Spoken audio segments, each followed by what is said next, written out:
What is suffering? Have you ever felt like you're living, but not really alive? Everything still goes on as usual. You wake up, go to work, talk to people, smile when needed, but somewhere inside, there's a kind of tiredness that's hard to name. Not quite sadness, not quite pain, just heavy. There are days when nothing particularly bad happens. No one hurts you, no major event occurs, yet your heart still feels empty. As if everything is passing by and you're not holding on to anything. As if you're inside your own life but somehow standing outside, watching it. You scroll through your phone, seeing others living better, happier, more successful lives. You're not clearly jealous, but something inside quietly whispers that you're lacking. As if you're losing somewhere without even knowing where. And the more you look, the smaller you feel. You try harder, you work more, you improve yourself, you look for more opportunities. But strangely, the more you try, the more exhausted you feel, as if you're running without knowing where the finish line is. And the more you run, the farther it seems. Sometimes you ask yourself, am I doing something wrong? Then you answer, maybe I'm just not enough, not good enough, not strong enough, not successful enough, not worthy enough to be happy. And so, you keep going, you keep pushing yourself further. But if you pause for a moment and look more closely, are you really not enough? Or is there something deeper moving quietly within you? Something very real, very close, yet often overlooked? There are kinds of exhaustion that don't come from work, pressures that don't come from others, sadness that doesn't come from any clear reason. They're simply there, silent, persistent, like a thin layer covering every experience in your life. You try to ignore it, but it stays. You try to fill it, but it remains empty. You try to forget it, but it comes back, and slowly, you get used to it. Used to being tired without knowing why. Used to trying without ever feeling enough. Used to living without truly understanding what you're living for. If you've ever felt this way, then perhaps you are very close to something that few people dare to look at directly. Something simple, yet very deep, that life itself carries a sense of incompleteness. And if you don't understand that, you'll keep searching for happiness in places that can never hold it for long. But before talking about how to move beyond it, maybe we need to be honest with each other first, that the heaviness you're carrying is not something strange. It exists in most of us. We just call it by different names. And there is one name you may have heard, but not truly understood: suffering. You see, we often think suffering is something obvious: loss, illness, failure, separation. And yes, those things are painful. No one denies that. But if suffering were only those moments, life would be much easier to understand. The problem is, there are people who lack nothing, yet still suffer. Some have money but feel no peace. Some have love but feel constant insecurity. Some have success but fear losing everything. And if you look closely, maybe you've been there too. We tend to think that just a little more will fix things. A little more money, a little more connection, a little more recognition. But that, just a little more, never ends. It's like a thirst with no finish line. When you achieve something, your mind doesn't stop. It immediately moves to the next thing. Like climbing a mountain whose peak keeps moving farther away. You keep climbing, and climbing, but never truly stop to see how far you've already come. Have you noticed how short your happiness usually is? A piece of good news makes you happy, but only for a while. Then the feeling fades, and you return to your usual state, sometimes even emptier than before. It's not because the joy wasn't real. It's because your mind doesn't know how to rest in it.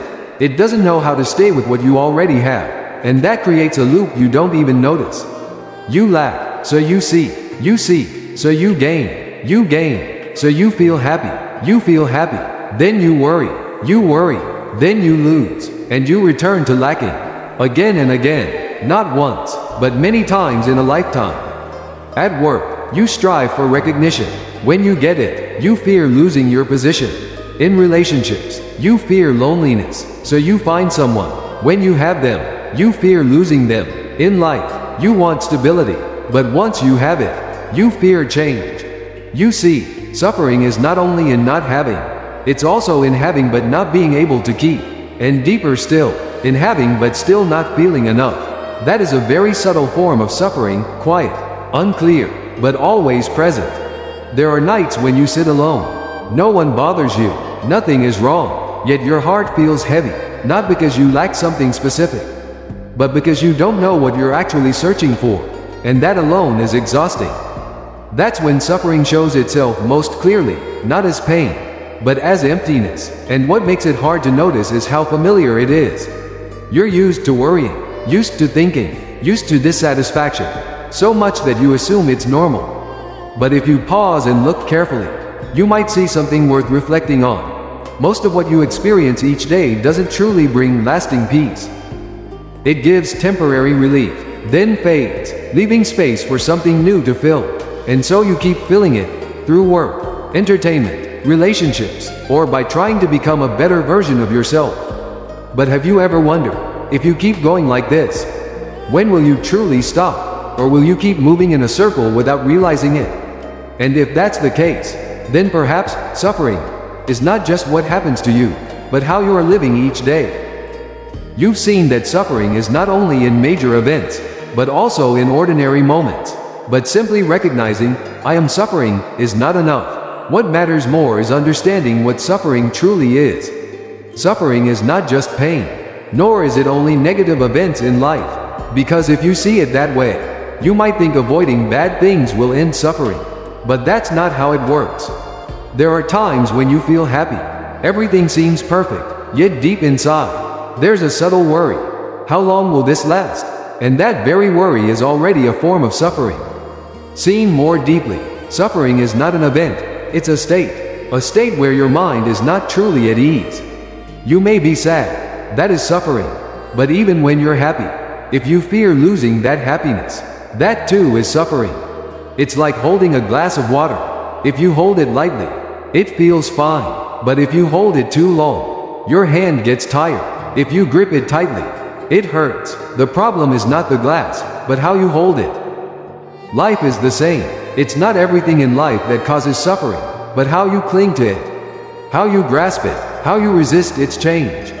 You can look at a cloud and find it beautiful, but if you want to keep it from drifting away, in that moment, suffering begins, because the nature of a cloud is to move.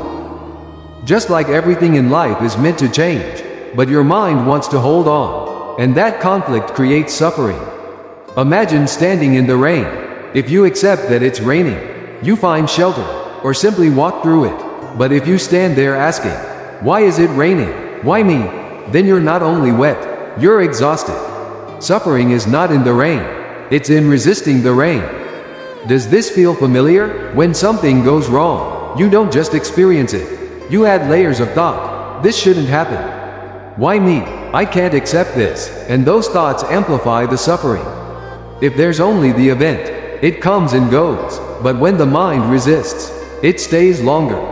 Like a small wound. If you keep touching it, scratching it, it takes longer to heal. Suffering is the same. There's another important thing you might not have noticed. Suffering doesn't only come from what you don't want, it also comes from what you deeply want. When you like something, you want to keep it. When you love someone, you fear losing them. When you achieve something, you worry about not holding on to it. And that desire to keep brings fear with it. You see, even within joy, there is the seed of suffering. Not because joy is wrong, but because your mind doesn't know how to be with it lightly. You don't just enjoy, you cling. Like holding sand in your hand. If your palm is open, the sand stays. But if you tighten your grip, it slips away. The tighter you hold, the more you lose. Suffering is like that, not because life takes things away from you, but because the way you hold on causes pain. Another image. Your mind is like water. When the wind is light, the surface ripples. When strong, it becomes disturbed. But if you keep stirring the water yourself, it will never be still. Your thoughts, worries, and desires are the ways you stir your own mind. And then you wonder why you don't feel peaceful. It's not that life is too noisy, it's that inside, there has never been true stillness. At a deeper level, suffering is dissatisfaction. No matter what you have, a part of you still says it's not enough. You reach one goal, then immediately set another. You gain something, then want more. Not because you're greedy in a bad way, but because your mind is conditioned to seek. But if you don't see this, you'll be carried by it your whole life, always running. always searching, always lacking, always tired. You might ask, does that mean I shouldn't want anything? Not exactly. The problem is not desire itself, but whether you are controlled by it. You can want things, but if you understand that everything changes, that nothing can be held forever, you won't place your entire happiness there. You still live, work, and love, but you're no longer completely dependent on outcomes. Like enjoying a flower, you know it will fade, yet you still admire it. And because you know it will fade, you appreciate it more, not less, but more deeply. Simply put, suffering is when you want reality to be different from what it is. You want what is changing to stay. You want what is uncertain to be certain. You want what isn't yours to be yours forever. And that is impossible, not because you're not good enough, but because that's the nature of life. And perhaps the most important thing is not to eliminate suffering, but to understand where it comes from. Because when you begin to see that clearly, you stop blaming circumstances. You stop thinking that changing the outside is enough. Instead, you begin to look back at how you live, how you hold on. And maybe, for the first time, you understand that suffering is not an enemy, but a signal. A reminder that something in the way you see life is not yet aligned with reality. Have you ever wondered how your day passes while your heart still feels heavy? Even though nothing major happens, you wake up, work, talk, eat, everything seems normal. Yet inside there's a quiet unease, like a soft wave that never settles. Have you truly looked at those moments? Or do you just move on, stay busy, and forget again? Have you ever sat still and asked yourself, when you feel discomfort, what are you actually resisting? Are you not accepting someone's words? Or are you not accepting your own emotions? When someone makes you sad, are you simply feeling sadness, or adding thoughts like, they shouldn't be like that? They should understand me. And are those shoulds making you more tired? Have you noticed that sometimes you're not only hurt by what happened, but also by the fact that you don't want it to have happened? Are you trying to rewrite the past in your mind, even though you know it's already gone? Are you replaying the same story again and again, just to feel the pain one more time? Have you ever looked at what you're chasing and asked yourself, if you achieve it, how long will you truly feel at peace? Or will another worry soon take its place? Are you placing your happiness somewhere in the future, believing that once you get there, everything will be okay? And if it never comes, or comes and then leaves, what happens then? Have you noticed how rarely you are truly present? When working, you think about the future. When resting, you think about the past. And the present, the only place where life is actually happening, you are not fully there. Then you say you feel no peace. But is peace absent? Or have you simply not stayed long enough to touch it? Are you trying to control everything around you? Wanting people to understand you? Wanting work to go smoothly? Wanting life to follow your plans? And when even a small thing goes wrong, your mind reacts, annoyed, frustrated, disappointed. You call it circumstances. But is it really? Or is it your expectation? Because the more you expect, the easier it is to be disappointed. The more you want, the easier it is to lose. The tighter you hold, the more it hurts. Have you realized how harsh you can be with yourself? Always thinking you need to be better, stronger, more successful. And when you're not, you criticize yourself, compare yourself to others. Are you truly living your life, or trying to become someone others expect you to be? Have you ever felt tired but kept going because you believed you weren't allowed to stop? Are you afraid that if you slow down, you'll fall behind? And is that fear quietly pushing you forward, even when you no longer want to move? Have you ever asked what inside you needs rest, but you don't allow it? Are you really listening to yourself, or only to the noise around you? You spend so much time understanding others, but how much time do you spend understanding yourself? You know what others want, need, think, but do you truly know what you feel?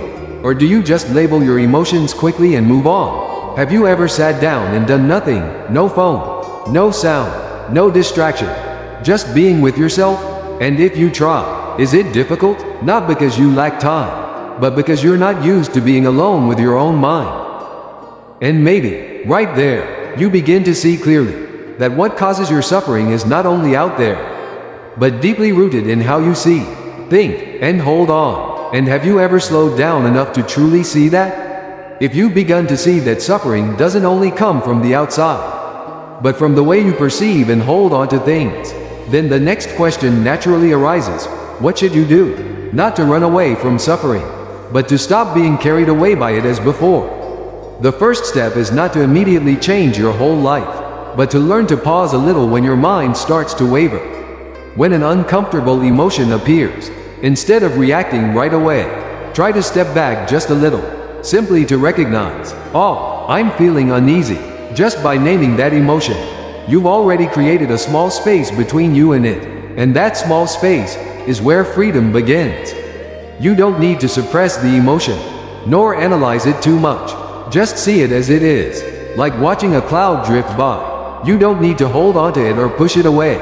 You just notice that it's there. Emotions are the same.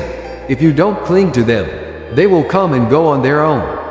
One very simple thing you can try when your mind feels tangled is to return to your breath. Not as some lofty form of meditation, but simply breathing and knowing that you are breathing.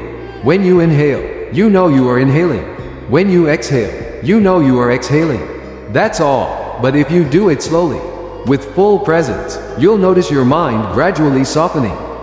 Because when you return to the breath, you return to the present moment, and the present is always much simpler than what's happening in your head. Worries about the future, regrets about the past, in that moment, they settle down, and you begin to see that sometimes you suffer not because life is too heavy, but because your mind has wandered too far. Another practice you can try is to look at things a little more lightly. When something doesn't go your way, instead of reacting with, "Why me?" try asking a gentler question. Does this really have to be the way I want it to be? This question doesn't change the situation, but it softens the way you receive it. You'll begin to see that not everything needs to go your way for you to be okay. There are things you cannot control, and when you stop trying to control them, you become much less exhausted. Not because life gets easier, but because you stop resisting it so much. You can also practice something very small yet very deep. When a pleasant moment arises, don't rush to hold on to it. Simply acknowledge, this is a pleasant moment, and let it pass naturally. When you don't cling, you don't fear losing. And when you don't fear losing, your joy becomes lighter, but deeper. In relationships, it's the same. Instead of expecting others to fully understand you, try seeing them as they are. Everyone has their limits, their own struggles, their own ways of thinking. When you reduce the expectation that they must match your desires, you reduce disappointment. And when disappointment lessens, you begin to breathe more freely. There's something very important to remember. You don't need to become a perfect person to be free from suffering. You can still feel sad, tired, or vulnerable, but if you can see these states without being too harsh on yourself, they will no longer weigh you down as before. You might try setting aside a short moment each day, even just a few minutes, to sit quietly with yourself. Do nothing. Try to achieve nothing. Just sit and feel. At first, it may feel uncomfortable, restless, but with a little patience, you'll begin to get used to being with yourself. And that is very important, because if you cannot be at ease with yourself, no matter where you go, you carry that unease with you. Another practice is to notice when you are holding too tightly. When you worry excessively, when your thoughts won't stop, when you try to control something beyond your reach, that is when you are tightening your grip. And the moment you notice that, you can try to loosen it just a little. You don't have to let go completely. Just easing a bit already makes a difference. Gradually, you'll see that letting go is not losing, but no longer hurting yourself by trying to hold on. And once you experience that, you begin to trust that lightness is real, not something distant or unreachable. These practices are small, simple, but if you stay with them consistently, you'll notice a clear shift. Not that life becomes free of difficulty, but that you are no longer swept away like before. You begin to have a quiet space within, a place you can return to no matter what happens outside. And perhaps the most important thing is not how much you can do, but whether you begin, just once. If you truly pause and look into yourself, the path has already opened. There may come a moment when you no longer feel the need to ask, how do I end suffering? Instead, you become still, and realize you've been exhausted from chasing that question for so long. You've tried hard, changed, controlled, improved yourself, yet something inside never fully settled. And maybe now you begin to see, it's not that you haven't tried enough, but perhaps you've been trying too much. Sometimes, the more you try to let go, the more you can't. The more you try to forget, the more you remember. The more you try to stay calm, the more restless you feel, and you start to feel helpless with yourself. But if you look closely, you'll see something subtle. Even the effort to escape suffering is a form of clinging. You are pushing away what you dislike and pulling in what you think will soothe you, and that push and pull keeps your mind from ever truly resting. Perhaps for the first time, you try doing nothing at all, not fixing, not forcing, not running, just staying and observing, watching an emotion arise without labeling it good or bad, watching a thought pass without believing or rejecting it, watching yourself like you would watch a flowing stream. At first, it may feel strange, even uncomfortable, because you're used to reacting to everything that appears in your mind. But if you stay long enough, you'll begin to see that everything is moving on its own. Emotions arise and fade, thoughts appear and dissolve, even suffering does not stay. Before, you couldn't see this because you were always intervening, always trying to change things, and that effort exhausted you. There is a quiet moment, not loud, not dramatic, but deeply real, when you realize you don't need to fight yourself anymore. You don't need to defeat sadness, suppress fear, or become someone else. You only need to see. And when you truly see, completely, without avoidance or distortion, something inside you begins to settle, not because life has changed, but because you are no longer resisting it, like a glass of muddy water that becomes clear when left undisturbed. Your mind is the same. It becomes still not because you force it, but because you stop stirring it. You may realize that what you've been searching for all along is not a life without suffering, but a way to be with suffering without being drowned by it. And when you no longer fear suffering as before, it loses its power. It becomes just another state that comes and goes. Perhaps now you don't need more explanations or methods, just a silence deep enough to see yourself clearly. And in that silence, you may realize that what you've been searching for has never left you. After everything, you might begin to see something very simple yet very profound. Suffering is not in life itself, but in the way you look at life. You can live in the same situation, but if your way of seeing changes, your experience changes, not because circumstances shift, but because your mind no longer reacts the same way. Things that once hurt you deeply may no longer feel as heavy, not because they didn't happen, but because you no longer hold onto them as tightly. And perhaps the most important thing is not how to eliminate suffering, but how not to be unconsciously swept away when it arises. You begin to see that suffering is not an enemy, but a signal. It shows you that somewhere in the way you think, desire, or cling, something is out of harmony with reality. And when you see that, you no longer rush to blame others, circumstances, or even yourself. You simply pause and observe. You look at what you are wanting, what you are afraid of, what you are holding on to, and you begin to understand that these are the very things creating pressure within you. Some things you once believed were essential for your happiness, you now see that even without them, you can still live, not easily, but not impossibly. And in seeing that, a certain lightness begins to appear, not giving up, not withdrawing from life, but no longer placing your entire peace on things that are always changing. You still live, work, love, but within you, there is a quiet space that wasn't there before, a place you can return to when everything feels too loud. You may not notice it immediately, but if you look back at who you were some time ago, you'll see that you've changed, not because you've become perfect, but because you've become gentler with yourself.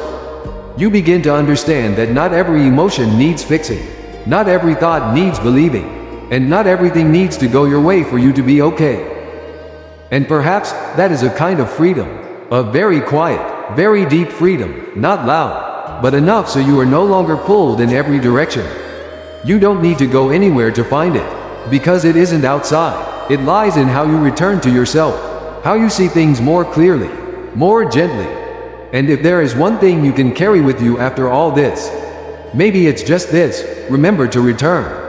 Return to your breath, return to your feelings, return to the present moment. Because only when you return, are you truly here. And only when you are here, can you truly see. And when you see clearly, you are no longer lost.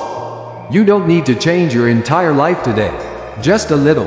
One pause, one moment of awareness, one time you don't react as before. Small things like that, if practiced long enough, can create a transformation you never expected. If there was even one sentence here that made you pause for a moment, perhaps that is exactly what you needed. You can try leaving a few lines of your thoughts in the comment section below. It doesn't have to be perfect. Doesn't have to be right or wrong, just honest. Sometimes, writing it out is a way to understand yourself a little more deeply. And maybe, when you share that, someone else will read it and realize they are not alone. A small connection, but enough to warm someone's day. If you feel this message has value, you might gently share this video with someone who may need it. Not to prove anything, but simply to offer a little light, so that the teachings of the Tathagata can naturally spread, so that the lamp of the Dharma may continue to be lit and endure in this world. And if you wish to keep a place to return to, whenever you feel tired or lost, you can choose to stay connected with this channel. Subscribing is not about following someone, but about reminding yourself to return to awareness, to understanding, to inner peace. No rush, no pressure, just walk and see. Because this path is not about becoming perfect, but about returning to yourself more completely. And perhaps, right now, you don't need anything more. Just one slow breath, and a gentle realization that you have always been here. Namo Shakyamuni Buddha.